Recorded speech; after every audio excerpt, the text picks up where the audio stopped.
Pagpapalakas ng produksyon ng kape.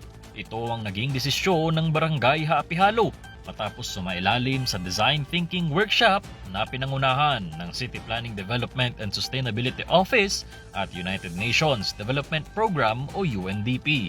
Dito, kanilang tinalakay ang community design para sa food upcycling facility na tutulong mabawasan ang food waste sa lugar at mapaunlad ang kanilang kultura at resources. Kanilang napagdesisyonang palakasin ang produksyon ng kape dahil sa samot-saring kwento at tradisyong mayroon sa barangay Happy Halo. Positibo naman ang reaksyon ng ilang magsasaka dahil malilimitahan na ang pagtatanim ng itinuturing na cash crop na nagre-resulta lamang ng food waste kung may overproduction dahil sa bagsakang presyo nito sa merkado. Ang nabuong community design ay gagawa ng city planning ng technical design.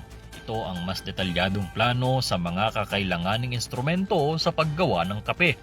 Kabilang na dito ang pagdisenyo ng community coffee hub at comprehensive coffee training. Ang naturang programa ay naispondohan ng UNDP. Ito ay sa pamamagitan ng European Union Green Economy Program in the Philippines.